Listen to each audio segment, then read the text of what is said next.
Vicky express में आपका स्वागत है। आज की कहानी है मुंशी प्रेमचंद की कहानी वासना की कड़ियाँ। मुल्तान की लड़ाई को जीतने के बाद घमंड में चूर कासिम चला आ रहा था। शाम हो गई थी और सारा लश्कर आरामगाह की तलाश में था, लेकिन कासिम अपने मालिक की सेवा करने के ख्यालों में था। वो उन तैयारियों के बारे में सोच रहा था जो उसके स्वागत के लिए दिल्ली में की गई होंगी। सड़कें झंडियों से सजी होंगी, गलियों, चौराहों और नौबतखाने फाटक या द्वार के ऊपर का वह स्थान जहां वाद्य यंत्र बजाए जाते हैं के ऊपर गीत गाए जाएंगे। जैसे ही मैं शहर के अंदर दाखिल होऊंगा, शहर भर में मेरे स्वागत के लिए लोग खुशी से चिल्लाने लगेंगे। तोपों की सलामी दी जाएगी। शहर की सारी सुंदर स्त्रियां मुझे ही देखेंगी और मेरे ऊपर फूलों की बारिश करेंगी। बड़े बड़े लोग मेरे स्वागत के लिए महल के द्वार तक आएंगे। मेरे दरबार में पहुंचते ही हुजूर जैसे ही मुझे गले लगाने के लिए उठेंगे, मैं उनके पैर चूम लूंगा। वो समय कब आएगा? कासिम ने इन्हीं ख्यालों में झूमता हुआ घोड़े को भगाया और सारे कैदियों के झुंड, घायल सिपाहियों को, लश्कर को भी पीछे छोड़ दिया। लश्कर के आगे मुल्तान के राजा की बेगमें और शहजादियां और उनके नौकर चाकर थे। इन सवारियों के आगे और पीछे हथियारबंद ख्वाजा सहराओं का एक बड़ा दल था। कासिम अपनी धुन में घोड़े को आगे बढ़ाए जा रहा था। तभी अचानक उसने एक सजी हुई पालकी में से दो आंखों को बाहर झांकते हुए देखा। कासिम दो पल के लिए चौंक सा गया। उसे अपने दिल में एक कंपकंपी सी महसूस हुई।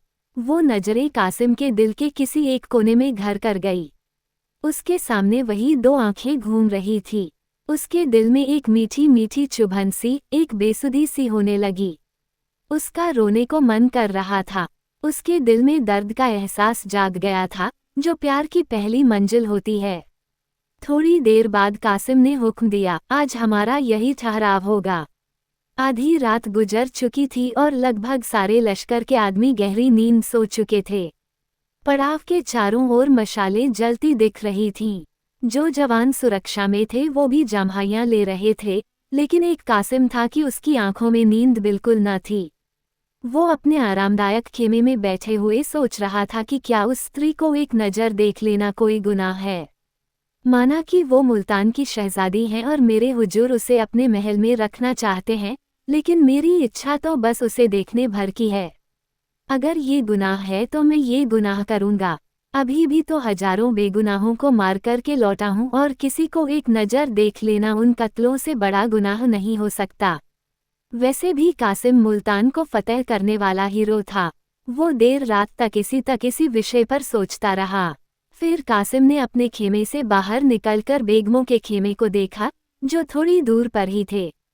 कासिम ने अपना खेमा इन खेमों के नज़दीक जानबूझकर लगवाया था। बेगमों के खेमे के बाहर 5 सैनिक पहरा दे रहे थे। कासिम ये सोचने लगा कि इन सैनिकों को क्या नींद नहीं आती। खेमे के चारों ओर इतनी रोशनी क्यों कर रखी है? कासिम ने अपने खास को आवाज लगाई, मसरूर। मसरूर कासिम के पास आकर बोला, जी हुजूर। कासिम ने बोला, ये मशाले बुझा दो, मुझे नींद नहीं आ रही। मसरूर, जैसी आपकी मर्जी। ये कहकर मसरूर वहां से चला गया और मशाले बुझ गई। थोड़ी देर बाद एक सेविका शहजादी के खेमे से निकलकर बाहर आए और मसरूर से मशाले बुझाए जाने की वजह पूछी। मसरूर ने कहा, सिपहदार ने ऐसा करने को कहा है, तुम लोग चौकन्ने रहना, मुझे तो उनकी नीयत में खोट मालूम होती है। कासिम काफी व्याकुल था। वो कभी लेट जाता तो कभी टहलने लगता। वह बार बार अपने खेमे के बाहर आकर देखता, लेकिन 5 पहरेदार अपनी बड़ी बड़ी तलवारें लिए पहरे पर अटल थे। इसके बावजूद कासिम पर यही धुन सवार थी कि आखिर शहजादी के दर्शन कैसे हों। इसके आगे उसे ना बदनामी दिख रही थी और ना ही शाही गुस्से का डर।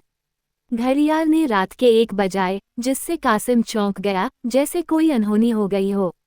कासिम इस सोच में पड़ गया कि अब तो कुछ ही घंटों में सुबह हो जाएगी। 3-4 घंटों में तो लश्कर भी कुछ एक जगह से दूसरे जगह जाना कर देगा। कासिम ये सोचने लगा कि अब वक्त कम है, कल तक तो दिल्ली पहुंच जाएंगे। ऐसा ना हो कि सारे अरमान दिल में ही रह जाएं। किसी तरह से इन पहरेदारों को चकमा देकर ये काम किया जाना चाहिए। कासिम ने एक बार फिर मसरूर को आवाज लगाई। मसरूर, जी हुजूर कहिए। कासिम, बाहर कैसी ठंड है, नींद आ रही होगी ना। मसरूर, जी नहीं, जब आपने ही आराम नहीं किया तो मुझे कैसे नींद आ सकती है। इस पर कासिम ने कहा, मसरूर, मैं तुम्हें कुछ तकलीफ देना चाहता हूँ।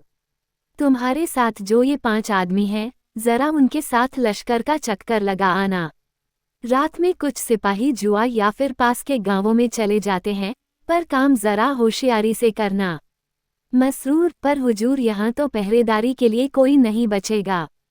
कासिम, जब तक तुम नहीं आ जाते तब तक मैं यहाँ रहूँगा। मसरूर ने धीमी आवाज में कहा, हुजूर मैं आपकी सभी चालों को समझता हूँ। इसके बाद 5 सैनिक लश्कर की तरफ चले गए। रास्ता साफ था, लेकिन अब कासिम को इस बात का ध्यान आया कि अंदर जाना उतना आसान नहीं है जितना वो समझ रहा था। अब चारों तरफ सन्नाटा था और कासिम दबे पांव शहजादी के खेमे की ओर आया। खेमे के पास आकर पहले कासिम ने ये तसल्ली कर ली कि कोई हो ना। जब उसे इत्मीनान हो गया तो उसने चाकू निकाला और कांपते हुए खेमे की रस्सियां काट दी। अब खेमे के अंदर जाने का रास्ता बन आया तो उसने अंदर एक दीपक जलता हुआ देखा और फर्श पर सोई हुई 2 दासियों को पाया। शहजादी एक आरामदायक मखमली गद्दे पर लेटी हुई थी। कासिम ने अपनी हिम्मत बढ़ाई और सरक कर खेमे के अंदर घुस गया। वो दबे पांव शहजादी के पास गया और उसे देखने लगा। अब उसके अंदर वो डर नहीं था जो खेमे के अंदर घुसते वक्त हुआ था। करीब 1 मिनट तक बिना पलक झपके कासिम शहजादी को देखते रहा। कासिम शहजादी की खूबसूरती को देखकर देखता ही रह गया। उसकी बेचैनी ने अब इच्छा का रूप धारण कर लिया। उस बेचैनी में एक व्याकुलता थी, एक पीड़ा थी जो उसे आनंद दे रही थी। कासिम का दिल उस खूबसूरत शहजादी के पैरों में सिर रखने का कर रहा था, रोने को हो रहा था, यहाँ तक कि उसका दिल उस सुंदरी के कदमों में अपनी जान देने का कर रहा था।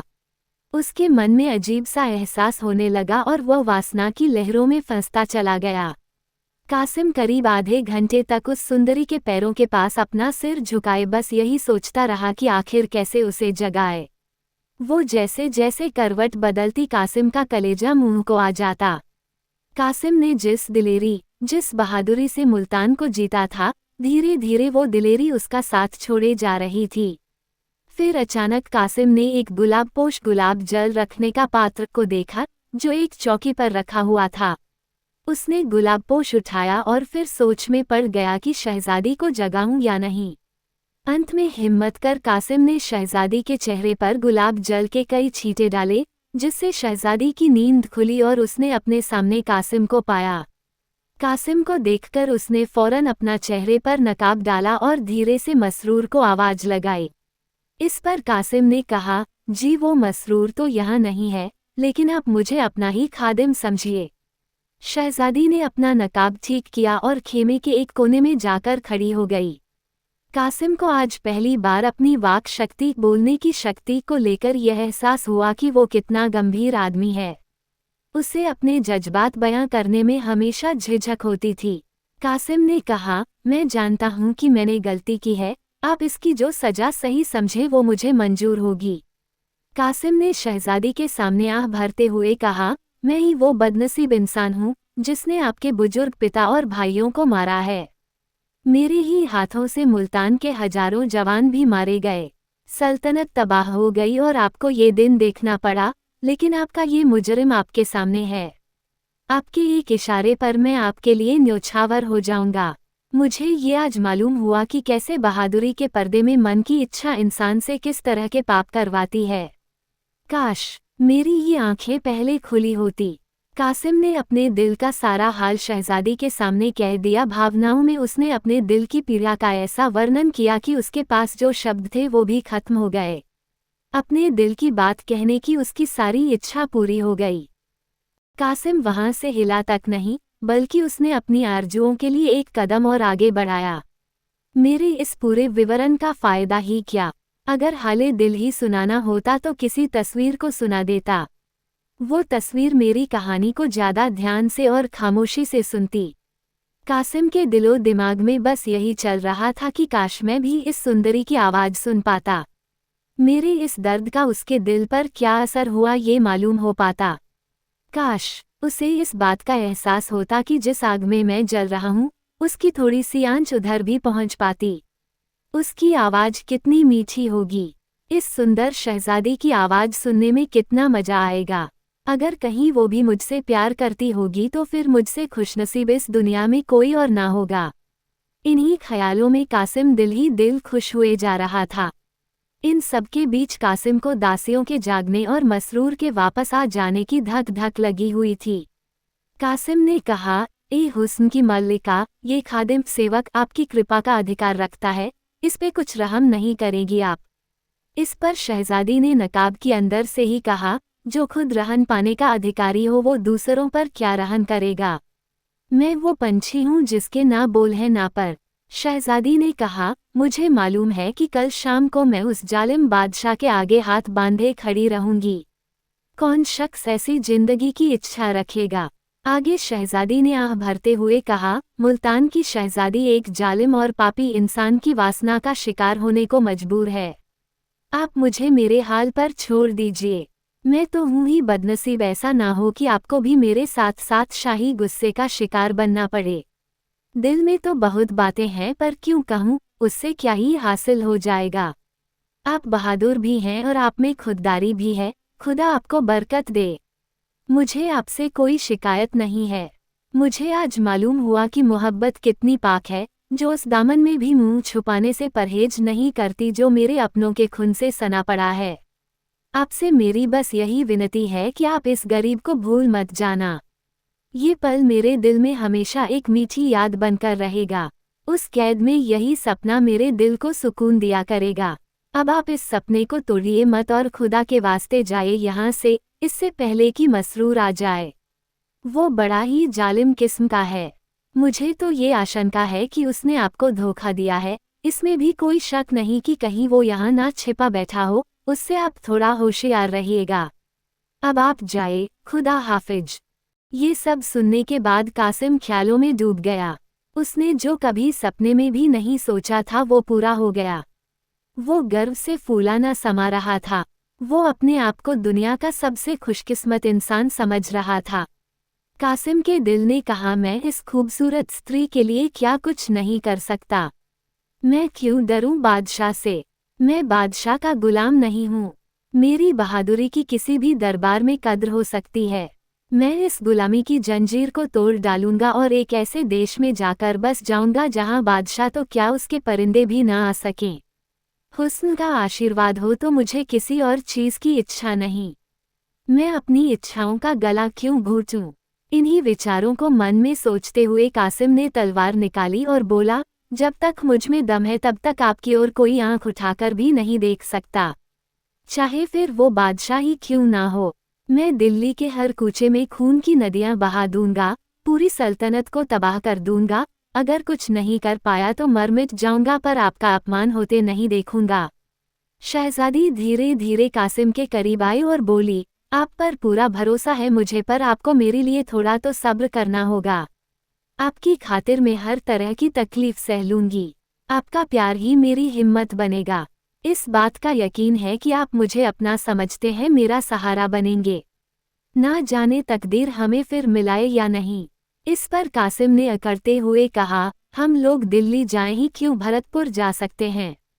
शहजादी ने कहा, पर हिंदुस्तान से बाहर थोड़े ना जा सकते। जंगलों और वीराने में जिंदगी चैन से नहीं बीतेगी। आप असलियत से मुंह मत मोड़िए।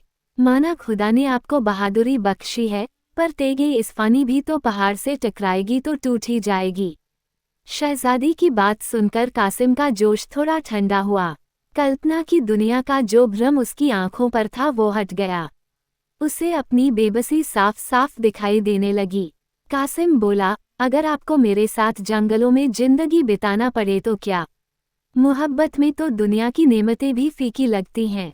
इस पर शहजादी ने कहा, पर मुझे ये मंजूर नहीं कि अपनी भलाई के लिए मैं आपकी जान खतरे में डालूं। खुदा वो दिन कभी ना लाए जिससे कि आपका बाल भी बांका हो। आपकी खैरियत और बहादुरी की खबरें ही मुझे उस कैद में तसल्ली देंगी। मैं आपकी खातिर वो सब सह लूंगी, ताकि अगर कभी मौका मिले तो आपसे दो चार बातें कर सकूं। ये सब सुनने के बाद भी कासिम वहां से हिला तक नहीं। उसकी इच्छाएं उम्मीद से बढ़कर पूरी हुए जा रही थी। उसने सोचा कि अगर मोहब्बत की ये बहार चंद लम्हों की मेहमान है तो फिर उन लम्हों को आगे का सोचकर बर्बाद क्यों करना। अगर तकदीर में इस हुस्न की मल्लिका को पाना नहीं लिखा है तो फिर ये मौका क्यों हाथ से जाने दूं। कौन जाने मुलाकात का मौका फिर मिले या ना मिले। ये सब सोचने के बाद कासिम ने कहा, अगर आपका यह आखिरी फैसला है तो मेरे लिए सिवाय मायूसी के क्या चारा रहेगा। पर बस आप एक पल के लिए ही सही पर मेरे पास आकर बैठ जाए, ताकि मेरे बेकरार दिल को थोड़ी तसल्ली मिल जाए। आइए एक पल के लिए हम ये भूल जाएं कि जुदाई की यह घड़ी हमारे सामने खड़ी है। आइए ये पल साथ मिलकर बिताएं। आप अपनी खूबसूरत हाथों से हमें शराब पिलाएं। कासिम सब चीजों से बेखबर शराब पीता रहा। उसने इतनी शराब पी ली कि उसकी गर्दन झुक गई और आंखें लाल हो गईं। वो पूरी तरह से नशे में था। फिर अपनी लालसा भरी आंखों से वो शहजादी की तरफ बढ़ा ही था कि घड़ियाल ने सुबह के 4 बजाते हुए जोर से कूच के डंके को बजाया, जिसकी दिल छेदने वाली आवाज कासिम के कान में आई। कासिम की बाहें खुली की खुली रह गई। दासियां भी उठ बैठी और शहजादी भी वहां से उठ खड़ी हुई। बेचारा कासिम अपने दिल की इच्छाएं लिए खेमे से बाहर निकल आया। जब वो अपने खेमे में आया तो उसका दिल कई सारी इच्छाओं से भरा हुआ था। उससे रहा नहीं गया और कुछ देर बाद उन इच्छाओं ने लालसा का रूप भरा और अब जब वो बाहर निकला तो उसका मन बुरी इच्छाओं और लालच से भरा हुआ था। उसके मन की इच्छाएं उसकी आत्मा के लिए लोहे की जंजीर बन गई थी। शाम का वक्त था और दिल्ली की सड़कें झंडियों से सजी हुई थीं, जिन पर कासिम मुल्तान के मोर्चे को जीतकर गर्व के नशे में चूर चला आ रहा था। गुलाब और केवड़े के फूलों की खुशबू दिल्ली की सड़कों पर चारों तरफ फैली हुई थी। नौबतखानों में सुहाना राग गाया जा रहा था। तोपों ने मोर्चे की अगुवाई में अपनी आवाज बुलंद की। नगर की सुंदरियां खिड़कियों से देख रही थीं। फूलों की बारिश हो रही थी। जब कासिम शाही महल के पास पहुंचा तो बड़े बड़े अमीर लोग उसके स्वागत के लिए कतार में बंधे खड़े थे। ऐसे सत्कार के बीच जब वो दीवाने खास में पहुंचा तो उसका दिमाग उस वक्त 7वें आसमान पर था। बादशाह के पास पहुंचते ही उसने शाही तख्त को चूम लिया। बादशाह भी मुस्कुराते हुए अपने तख्त से उतरे और कासिम को गले लगाने के लिए आगे बढ़े। कासिम अपने हुजूर के पैर चूमने के लिए झुका ही था कि मानो उसके सिर में एकाएक जैसे कोई बिजली गिरी। बादशाह का खंजर उसकी गर्दन पर पड़ते ही उसका सिर शरीर से अलग हो गया। खून के छींटे बादशाह के पैरों में, तख्त पर और उसके पीछे खड़े मसरूर की तरफ गिरे। नीचे पड़ा धड़ एक पल में ही ठंडा हो गया, लेकिन हसरत की मारी हुई दोनों आंखें देर तक दीवारों की तरफ ताकती रहीं। थोड़ी देर में वो भी बंद हो गईं। लालसा ने तो अपना काम पूरा कर दिया था, अब तो बस सिर्फ हसरत बाकी थी, जो सालों तक दीवाने खास की दीवारों पर रही और जिसकी झलक अभी भी कासिम की मजार कब्र पर घास फूस की शक्ल में नजर आती है। कहानी से सीख। वासना की कड़ियाँ। कहानी से हमें ये शिक्षा मिलती है कि वासना, बुरी इच्छा बड़े से बड़े बहादुर व्यक्ति को भी के अंत की ओर ले जा सकती है। किसी भी स्त्री को बुरी नज़र से देखने वाले व्यक्ति का कभी भी भला नहीं होता, बल्कि उसका अंत ही होता है। सुनने के लिए धन्यवाद। मेरा चैनल सब्सक्राइब करें, लाइक और शेयर भी करें। धन्यवाद।